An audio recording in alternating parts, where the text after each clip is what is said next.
knowledge is love, light and vision. This quote is from Helen Keller. हा quote लिहिलेला आहे Helen Keller यांनी.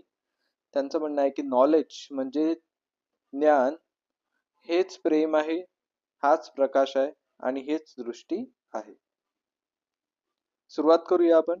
Helen Keller became ill at the age of 2 and was left blind and deaf. Helen Keller या 2 वर्षाच्या असताना आजारी पडल्या आणि त्यामुळे त्या आजारामुळे त्या अंध आणि डेफ म्हणजे कानाने त्यांना ऐकू येणं बंद झालं, दिसणं आणि ऐकू येणं बंद झालं. From the next 5 years she grew up in the world of darkness and emptiness. पुढचे 5 वर्ष त्या अशा जगात वाढल्या जे अंधाराने आणि एम्प्टीनेस म्हणजे रिकामीपणाने भरलेलं होतं. She was afraid alone without any अँकर.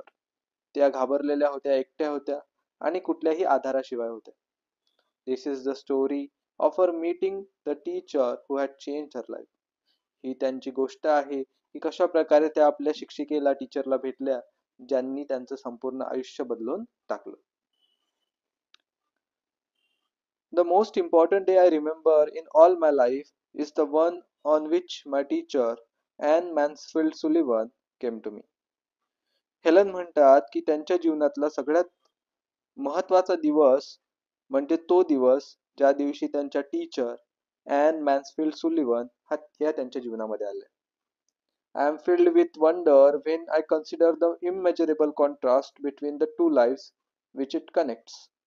त्या म्हणतात की आजही विचार करून मला आश्चर्य वाटते की आमच्या दोघींच्या आयुष्यामध्ये किती इमेजरेबल कॉन्ट्रास्ट होता, म्हणजे किती विरोधाभास होता, आणि तरीही आमचे जे जीवन आहेत ते एकमेकींशी जोडले गेले. It was the 3rd of March 1887. तारीख होती 3 March 1887. 3 months before I was 7 years old. त्या 7 वर्ष पूर्ण व्हायच्या 3 महिने आधीची ही गोष्ट आहे. On the afternoon of the eventful day, I stood on the porch, dumb and expectant. त्या दिवशी दुपारी, इव्हेंटफुल डे म्हणजे प्रसंग घडला त्या दिवशी दुपारी, त्या आपल्या पोर्च मध्ये उभ्या होत्या आणि डम आणि एक्सपेक्टंट म्हणजे त्या कशाची तरी अपेक्षा करत होत्या, आणि डम म्हणजे त्यांना काहीच कळत नव्हतं. I guessed vaguely from my mother's signs and from the hurrying to and fro in the house that something unusual was about to happen. त्यांनी गेस केलं होतं, त्यांनी थोडा अंदाज लावला होता त्यांच्या आईच्या साईन वरून आणि ज्याप्रमाणे त्यांच्या घरात इकडून तिकडे घाईघाई जात येत होती त्यावरून त्यांनी अंदाज लावला होता की आज काहीतरी वेगळं घडणार आहे, अनयुज्युअल घडणार आहे. So I went to the door and waited on the step. त्यामुळे त्या दरवाजापाशी गेल्या आणि तिथे पायऱ्यांवर त्या वाट बघू लागल्या. The afternoon sun penetrated the mass of honeysuckle that covered the porch and fell on my upturned face. दुपारच्या सूर्याचं ऊन हे त्यांच्या पोर्च मध्ये असलेल्या हनीसकल वेलींमधून झिरपून त्यांच्या चेहऱ्यावर, त्यांच्या वर बघत असलेल्या चेहऱ्यावर पडत होतं. त्यांना ते ऊन जाणवत होतं. My finger lingered almost unconsciously on the familiar leaves and blossom which had just come forth to greet the sweet southern spring.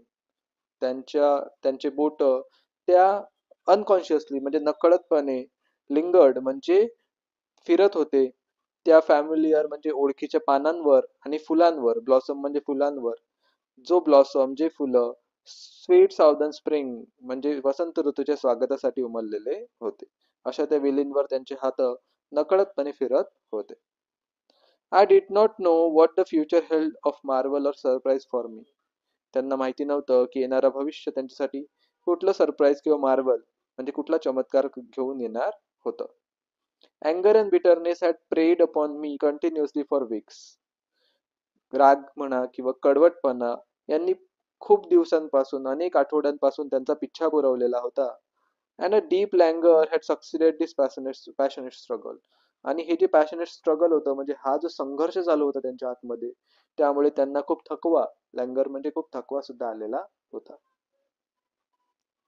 Have you ever been at sea in a dense fog when it seemed as if a tangible white darkness shut you in, and the great ship, tense and anxious, groped her way towards the shore with plummet and sounding line, and you waited with beating heart for something to happen?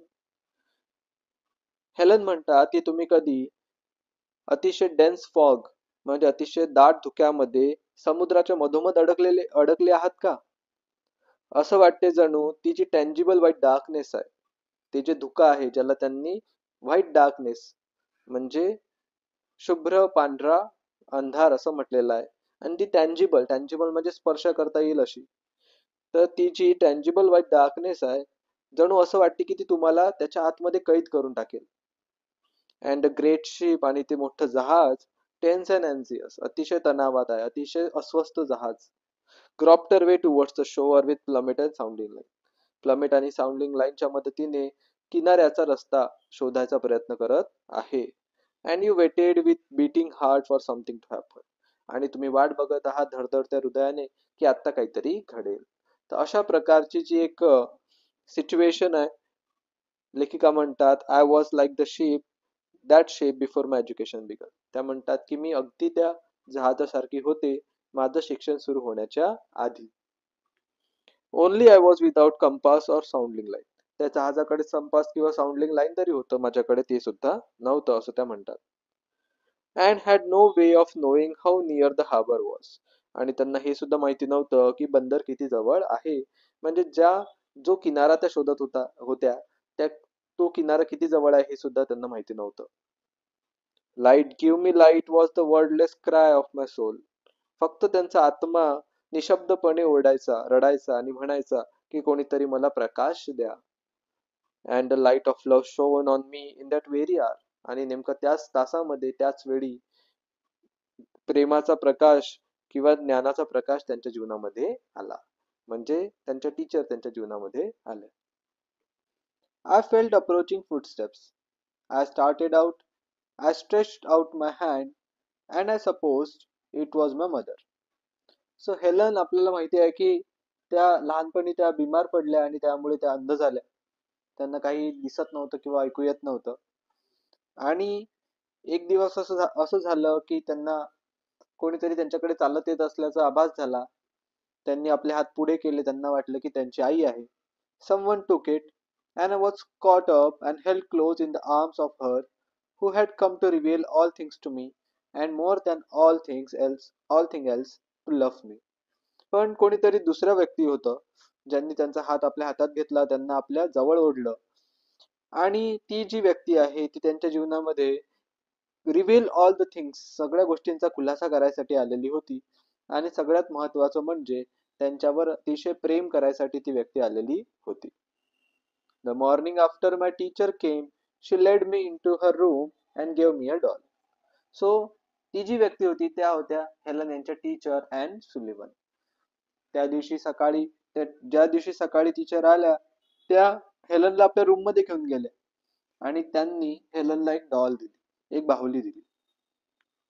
The little blind children at Parkins Institution had sent it, and Laura Brigman had dressed it.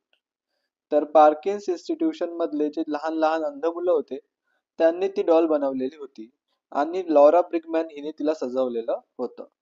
But I did not know this until afterward. पण नंतर आतापर्यंत ही हेलनला या गोष्टी फार नंतर कळल्या. जेव्हा त्यांना ती डॉल भेटली तेव्हा ह्या सर्व गोष्टी त्यांना माहिती नव्हत्या की ती कोणी बनवलेली आहे. When I played with it a little while, Miss Sullivan slowly spelled into my hand the word DOLL. जेव्हा हेलन त्या डॉल सोबत खेळू लागल्या, थोडा वेळ खेळल्या, त्यानंतर मिस सुलिवन यांनी हेलनच्या हातावर DOLL डॉल असे शब्द रेखाटले. I was at once interested in this finger play and tried to imitate it. हेलनला ते खूप आवडलं. तो जो फिंगर प्ले होता, बोटांचा खेळ, तो हेलनला फार आवडला आणि हेलननी त्याला इमिटेट म्हणजे कॉपी करायचा प्रयत्न केला. When I finally succeeded in making the letters correctly, I was flushed with childish pleasure and pride. आणि जेव्हा फायनली त्या यशस्वीपणे ते जे अक्षर होते ते कॉपी करू शकले आपल्या हातावर, तेव्हा त्यांना चाइल्डिश प्लेजर म्हणजे बाल सुलभ आनंद झाला आणि स्वतःवर त्यांना अभिमान, प्राईड म्हणजे अभिमान सुद्धा वाटला. Running downstairs to my mother, I held up my hand and made the letters for doll. त्या तशाच खाली धावत गेल्या, आपल्या आईजवळ गेल्या आणि आपला हात पुढे करून त्यांनी ते शब्द पुन्हा आपल्या हातावर, डॉल हा शब्द पुन्हा आपल्या हातावर लिहिला. I did not know that I was spelling a word or even that word existed. त्या म्हणतात की त्यांना माहिती नव्हतं की त्या एखादा शब्द म्हणजे एखादं स्पेलिंग लिहित आहेत किंवा शब्द अस्तित्वात असतात, स्पेलिंग अस्तित्वात असतात, हे सुद्धा त्यांना माहिती नव्हतं. I was simply making my fingers go in monkey like imitation. त्या फक्त माकडाप्रमाणे कॉपी, त्यांच्या बोटांच्या मदतीने ते शब्द जे त्यांच्या टीचरने त्यांच्या हातावर लिहिले होते त्या फक्त कॉपी करत होत्या. In the days that followed, I learned to spell in the uncomprehending way a great many words, among them pin, hat, cup, and a few verbs like sit, stand, and walk. त्यानंतरच्या दिवसांमध्ये त्या अजाणतेपणे अनेक शब्द शिकल्या, ज्यामध्ये pin, hat, cup सारखे शब्द होते आणि सिट, स्टँड, वॉक सारखे वर्ब सुद्धा होते. But my teacher had been with me several weeks before I understood that everything has a name. पण प्रत्येक गोष्टीला नाव असते ही गोष्ट समजायला त्यांना फार काळ लागला. म्हणजे त्यांनी शब्द शिकले होते, काही शब्द त्या आपल्या हातावर कॉपी करायच्या, पण त्यांना त्याचा अर्थ माहिती नव्हता किंवा हे कशाचं तरी नाव आहे हे सुद्धा त्यांना माहिती नव्हतं. ही गोष्ट समजायला त्यांना अनेक दिवस लागले. One day while I was playing with my new doll, Miss Sullivan put my big rag doll into my lap, also spelled doll, and tried to make me understand that DOLL applied to both. एक दिवस जेव्हा Helen आपल्या डॉल्सशी खेळत होत्या तेव्हा miss Sullivan यांनी त्यांच्या एका हातावर DOLL डॉल स्पेल केलं आणि त्या समजून सांगायचा प्रयत्न करत होत्या की हा जो शब्द आहे हा या वस्तूचं नाव आहे. म्हणजे त्यांच्या हातामध्ये डॉल होती आणि त्या सारखे सारखे त्यांच्या दुसऱ्या हातावर DOLL हा शब्द लिहित होत्या, कारण त्यांना हेलन यांना सांगायचं होतं की या वस्तूला डॉल असं म्हणतात किंवा हे याचं नाव आहे. Earlier in the day we had a tussle over words mug and water. त्या दिवशी सकाळी त्यांच्यामध्ये थोडी बाचाबाची झाली होती मिस सुलिवन आणि ॲन मध्ये मग आणि वॉटर वरून. Miss Sullivan had tried to impress it upon me that mug is mug and water is water. Miss Sullivan Helen यांना समजून सांगायचा होता की मग मग असतो, वॉटर वॉटर असते, म्हणजे या दोन गोष्टींमध्ये फरक आहे. But I persisted in confounding the two. पण हेलन त्या दोन गोष्टींमध्ये कन्फ्यूज होत होत्या. In despair, she had dropped the subject for the time, only to renew it at the first opportunity. निराश होऊन टीचरने तिथेच तो विषय सोडून दिला होता, पण जेव्हा त्यांना संधी मिळणार होती तेव्हा त्या पुन्हा तो विषय काढणार होत्या. I became impatient at her repeated attempts and seized the doll. I dashed it upon the floor. आता परत परत टीचर ज्या मिस सुलिवन ज्या प्रकारे हेलनला शिकवायचा प्रयत्न करत होत्या, त्यामुळे शेवटी ज्या हेलन आहेत त्या इम्पेशंट बनल्या, म्हणजे त्यांचा पेशन्स संपला, त्याचं धैर्य संपलं आणि रागारागात त्यांनी ती जी डॉल होती ती जमिनीवर आदळली आणि त्या डॉलचे तुकडे झाले. I was keenly dilated when I felt the fragments of the broken doll. जेव्हा त्या डॉलचे तुकडे त्यांना जाणवले तेव्हा त्यांना फार आनंद झाला, हेलन यांना आनंद झाला. Neither sorrow not regret followed my passionate outburst. त्यांचा हे जो पॅशनेट आउटब्रस्ट होता म्हणजे त्यांचा एक प्रकारे राग उफाळून आला होता, त्यामुळे त्यांना ना तर सॉरी वाटलं त्यांनी जे केलं त्यासाठी, त्यांना दुःखही वाटलं नाही, रिग्रेट सुद्धा पश्चातापही वाटला नाही, उलट त्यांना आनंद झाला. I felt my teacher sweep the fragments to one side of the hearth, and I had a sense of satisfaction that the cause of my discomfort was removed. So आपण बघितलंय की आधी टीचर ज्या होत्या मिस ॲन सुलिवन त्या हेलनला शिकवायचा प्रयत्न करत होत्या आणि त्या तिच्या एका हातात त्यांनी डॉल दिली, दुसऱ्या हातात त्या DOLL डॉल असं लिहित होत्या आणि त्यांना ऍक्च्युली सांगायचं होतं हेलनला की ही जी वस्तू तुझ्या एका हातामध्ये आहे तिचं नाव डॉल आहे किंवा तिला डॉल असं म्हणतात. तर त्या शिकवण्याचा प्रयत्न करत होत्या, पण त्या सततच्या शिकवण्यामुळे हेलन ह्या एवढ्या कंटाळल्या होत्या आणि त्यांना एवढा राग आला की त्यांनी ती डॉल तोडून टाकली. त्यांना फील झालं की कशा प्रकारे त्यांच्या टीचर ज्या होत्या त्यांनी सर्व त्या डॉलचे तुकडे, फ्रॅगमेंट्स म्हणजे तुकडे झाडले आणि हर्थ म्हणजे शेकोटी जवळ जमा केले. I had a sense of satisfaction. Helen म्हणतात की त्यांना फार समाधान वाटलं. That the cause of my discomfort was remove. कारण त्यांच्या डिस्कम्फर्टचं जे कॉज, त्यांच्या त्या डिस्कम्फर्टचं जे कारण होतं ते निघून गेलं होतं, म्हणजे ती doll. She bought me my hat and I knew I was going out into the warm sunshine. टीचरने हेलन यांना त्यांची हॅट आणून दिली आणि हेलन यांना कळलं की आता त्या बाहेर उन्हामध्ये जाणार आहेत. This, though if a wordless sensation may be called a thought, this thought made me hop and skip with pleasure. आता हा विचार, आता विचार म्हणजे ऍक्च्युली त्यांना विचार करायला तरी शब्द लागतात. हेलन यांना शब्द काय असतात हेच माहिती नव्हतं. त्यामुळे त्या म्हणतात की वर्डलेस सेन्सेशन म्हणजे शब्द नसलेलं एक जाणीव, त्यालाच त्यांनी थॉट म्हणजे विचार म्हटलेला. बाहेर जायचा जो विचार होता त्यानेही त्या आनंदाने उड्या मारू लागल्या, कारण त्यांना आवडायचं बाहेर जायला. We walked down the path of the whale house, attracted by the fragrance of the honeysuckle with which it was covered. तर त्या रस्त्याने वेल हाऊसच्या रस्त्याने जाऊ लागल्या. रस्त्याच्या कडेला दोन्ही कडेला हनीसकलच्या वेली होत्या आणि त्यांचा जो सुगंध होता तो आजूबाजूला सगळीकडे दरवळत होता. Someone was drawing water and my teacher placed my hand under the spout. कोणीतरी विहिरीमधून पाणी काढत होतं आणि त्यांच्या टीचरने त्या पाण्याच्या थंडगार धारेखाली हेलन यांचा हात धरला. As the cool stream gushed over one hand, she spelled into the other the word water, first slowly then rapidly. जेव्हा त्यांच्या एका हातावर थंडगार पाणी वाहत होतं तेव्हा टीचरनी त्यांच्या दुसऱ्या हातावर वॉटर हा शब्द लिहिला. आधी हळूहळू लिहिला, मग स्पीडने लिहिला. I stood still, my whole attention fixed upon the motions of her fingers. Helen स्तब्ध झाल्या. त्यांचं संपूर्ण लक्ष टीचरच्या बोटांवर आणि त्या काय लिहित आहे त्यावर खेळलेलं होतं. Suddenly I felt a misty consciousness as of something forgotten, a thrill of returning thoughts, and somehow the mystery of language was revealed to me. Helen म्हणतात की अचानक त्यांना एक कॉन्शियसनेस, एक जाणीव झाली की काहीतरी हरवलेलं, काहीतरी सुटून गेलेलं, काहीतरी विसरलेली गोष्ट ही पुन्हा त्यांच्याकडे परत येत आहे किंवा पुन्हा त्यांना ते कळत आहे. ज्या ते काहीतरी विसरून गेल्या होत्या ती गोष्ट त्यांना आठवल्यासारखं त्यांना वाटलं. And somehow the mystery of language was revealed to me. आणि समहाऊ जी लँग्वेजची मिस्ट्री आहे म्हणजे भाषेचं जे रहस्य आहे ते शेवटी हेलन यांना कळलं. I knew that I knew then that water means the wonderful cool something that was flowing over my hand. Helen यांना कळलं की वॉटर, WATER वॉटर, हा हे जे नाव आहे किंवा हा जो शब्द आहे हा त्यांच्या दुसऱ्या हातावरून जे काही थंडगार वाहत होतं त्या गोष्टीचं नाव होतं हे हेलन यांना कळलं. म्हणजे टीचर त्यांना तेच शिकवण्याचा प्रयत्न करत होत्या की प्रत्येक गोष्टीला नाव असते, पण हेलन यांना ते कळत नव्हतं.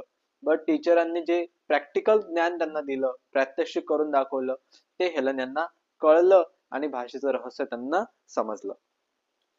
That living word awakened my soul, gave it light, hope, joy, set it free. तो जो जिवंत शब्द होता, लिव्हिंग वर्ल्ड, कारण त्या शब्दाला त्यांच्या हातावर त्याची जाणीव होत होती, त्यामुळे त्यांनी त्याला जिवंत शब्द असं म्हटलेलं आहे. त्यांनी त्यांच्या आत्म्याला जागं केलं, त्यांना प्रकाश दिला, त्यांना होप म्हणजे आशा दिली, जॉय म्हणजे आनंद दिला आणि सेट इट फ्री आणि त्यांच्या आत्म्याला मुक्त केलं. इतके दिवस जे त्यांचा आत्मा बंदिस्त होता तो मुक्त झाल्यासारखा त्यांना वाटला. There were barriers still, it is true, but barriers that could in time be swept away. अजूनही बॅरियर्स होते, अजूनही अडथळे होते, पण हे अडथळे आता विथ टाइम म्हणजे जशी जशी वेळ जाईल तसे तसे दूर होणार होते. I left the well house eager to learn. त्या तिथून निघाल्या विहिरीजवळून आणि त्यांना आता शिकायची घाई झालेली होती. Everything had a name and each name gave birth to a new thought. त्यांना कळलं होतं की प्रत्येक गोष्टीला नाव असते आणि प्रत्येक नाव नवीन विचाराला जन्म देत होतं. As we returned to the house, every object that I touched seemed to cure with life.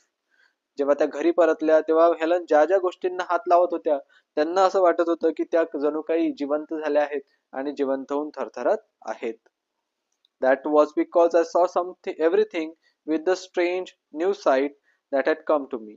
कारण त्या प्रत्येक गोष्टीला एका वेगळ्या आणि नवीन दृष्टीने बघत होत्या जी आत्ताच त्यांना मिळालेली होती.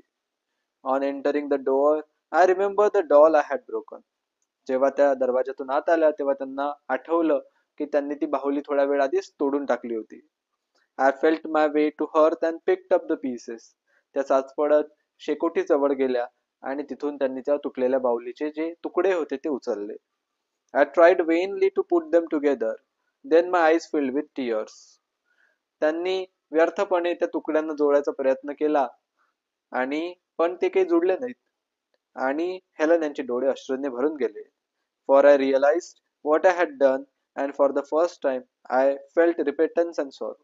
कारण त्यांना आता रिअलाइज झालं, जाणीव झाली होती की त्यांनी चुकीचं केलं होतं आणि पहिल्यांदा त्यांना रिपेटन्स आणि सॉरो, दुःख आणि पश्चाताप ह्या ज्या भावना असतात त्या जाणवल्या. I learned a great many new words that day. त्या दिवशी हेलन यांनी बरेच नवीन शब्द त्या शिकल्या. I do not remember what they all were, but I do know that mother, father, sister, teacher were among them. त्यांना पूर्ण शब्द तर ते आठवत नाहीत, पण काही शब्द ज्या त्या पहिल्याच दिवशी शिकल्या, जसं की मदर, फादर, सिस्टर, टीचर, हे काही शब्द ते त्यामधील काही होते. Words that were to make the world blossom for me, like Aaron's rod with flowers. शब्द जे संपूर्ण जगामध्ये संपूर्ण जग त्यांच्यासाठी बहारदार करणार होते, ज्याप्रमाणे जादूची कांडी फिरवल्यावर जसं सगळीकडे सुंदर फुलं उमलतात, त्याप्रमाणे त्यांच्या आयुष्यात सुद्धा सुंदर फुलं उमलली होती. It would have been difficult to find a happier child than I was, as I lay in my crib at the close of that eventful day. त्या दिवशी तो प्रसंग घडला, त्या दिवशी जेव्हा त्या झोपायला गेल्या, झोपी गेल्या, त्या दिवशी त्यांच्या एवढं आनंदी मूल जगात मिळणं शक्य नव्हतं. एवढ्या त्या आनंदी होत्या. And lived over the joy it had brought me, and for the first time longed for a new day to come. आणि त्या जगत होत्या, जो आनंद आज त्यांना मिळालेला होता आणि आयुष्यात पहिल्यांदाच हेलन येणाऱ्या दिवसाची वाट बघत होत्या. हेलन केलर यांनी लिहिलेलं हा लेसन स्वतःच त्यांनी लिहिलेला आहे की कशा प्रकारे त्यांच्या शिक्षणाची सुरुवात झाली. Helen went on to become a graduate cum laude from Radcliffe. पुढे Helen graduate cum laude Radcliffe मधून बनल्या, कॉलेजमधून. Then she devoted the rest of her life to teaching and giving hope to the blind and deaf. त्यानंतर संपूर्ण आयुष्य त्यांनी आंधळे आणि जे ऐकू शकत नाहीत अशा मुलांना शिकवण्यामध्ये आणि त्यांना जगण्याची आशा देण्यामध्ये व्यतीत केलं. As her teacher had done, जसं त्याच्या टीचरने केलं होतं, म्हणजे ॲन सुलिव्हनने. She and Anne remain friends until Anne's death. ॲनच्या मृत्यूपर्यंत हेलन आणि ॲन दोघीही चांगल्या मैत्रिणी बनून राहिल्या. तर अशा प्रकारे मित्रांनो हा होता lesson Helen Keller and Anne Sullivan. I hope सर्वांना खूप चांगल्या प्रकारे समजलं असणार. समजले असल्यास नक्की व्हिडिओला लाईक करा, मित्रांबरोबर शेअर करा. नवीन असाल तर सबस्क्राईब करायला विसरू नका. I will see in another video. Till then take care. Good bye.